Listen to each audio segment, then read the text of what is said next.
अस्सलामु अलैकुम नाजरीन, आप देख रहे हैं जर्नी टू जन्ना RJR चैनल। अस्सलातु खैरुम मिनन नौम,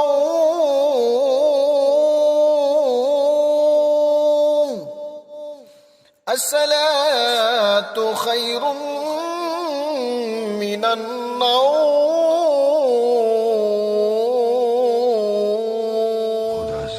बातिन से परखता है अपने बंदों को। बहुत से काफिर खुद को मुसलमान बताते हैं, लेकिन ईमान नहीं होता उनके दिल में। हक ताला ने सूरह बकरा में फरमाया है कि ये वो लोग हैं जिन्होंने हिदायत छोड़कर गुमराही को खरीदा है, तो ना तो उनकी तिजारत ने फायदा पहुंचाया उन्हें और ना ही वो हिदायत याफ्ता होंगे। अस्सलामु अलैकुम दोस्तों, आप देख रहे हैं journey to जन्नह RJR channel.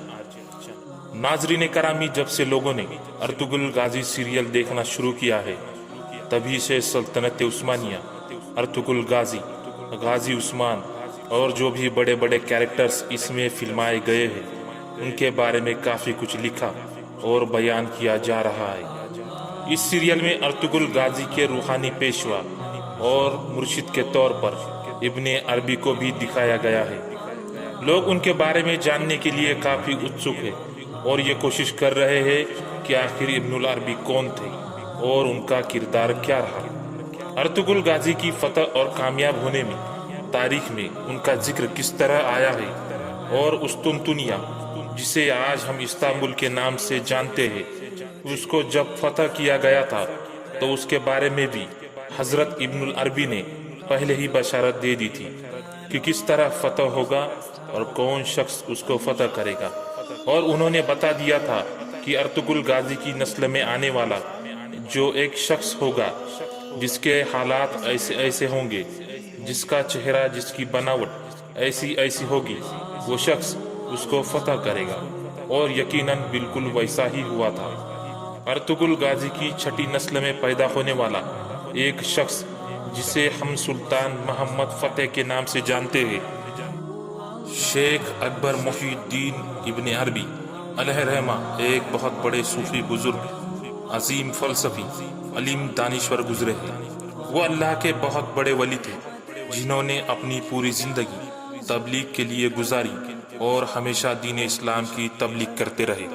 Hazrat Ibnul अरबी की पैदाइश स्पेन में हुई थी, वही आपका बचपन गुजरा था। आपने नाजरा, कुरान शरीफ और इब्तिदाई तालीम अबू बकर बिन हलफ से मरसिया में ही हासिल की थी। स्पेन की सरजमीन पर आपके 80 से ज्यादा उस्ताद मौजूद हैं। कहते हैं कि हजरत इब्नुल अरबी का घराना भी एक दीनी घराना था। ज्यादातर लोग पढ़े लिखे थे और आपके वालिद गिरामी अल्लाह के बहुत बड़े वली थे। सरकार मुहीउद्दीन इब्ने अरबी के वालिद सरकार गौसे पाक के दरबार में बैठा करते थे। हर रोज आपकी मजलिस में, आपकी खिदमत में और सोहबत में रहा करते थे। लेकिन एक दिन सरकार मुहीउद्दीन इब्ने अरबी के वालिद सरकार गौसे पाक की मजलिस में बैठे हुए थे। उनके चेहरे पर मायूसी छाई हुई थी। गौसे पाक सरकार ने आपसे पूछा, क्या बात है, किस चीज ने तुम्हें फिक्र में मुब्तला कर दिया? तो गौसे पाक के दरबार में इब्नुल अरबी के वालिद कहते हैं, अल्लाह ने मुझे सब कुछ अता किया है। आपके सदके में अल्लाह ने मुझे विलायत का ये मकाम अता किया है। लेकिन सरकार, मैं जब मैदान में बच्चों को खेलता हुआ देखता हूँ तो मेरा दिल तड़प जाता है, क्योंकि अल्लाह ने मुझे सब कुछ दिया है, लेकिन मेरी शादी होकर बहुत से साल गुजरे हैं, अब तक मुझे कोई औलाद नहीं हुई है। गौसे पाक सरकार को देखा न गया कि आपकी मजलिस में बैठने वाला औलाद से महरूम हो और फिक्र चेहरे पर मुब्तला हो। तो गौसे पाक सरकार ने कहा, आप उठकर खड़े हो जाइए। इब्नुल अरबी के वालिद खड़े हो गए और गौसे पाक सरकार भी खड़े हो गए।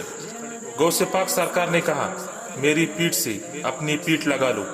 जब सरकार गौसे पाक की पीठ से इब्नुल अरबी के वालिद अपनी पीठ लगाते हैं, तो गौसे पाक हाथ उठाकर रब से दुआ मांगते हैं, ऐ अल्लाह, मेरी पुश्त में अब जो आने वाला बेटा है उसे मेरी पुश्त से निकाल कर इनकी पुश्त में मुंतकिल फरमा दे। बस गुजारिश करनी थी।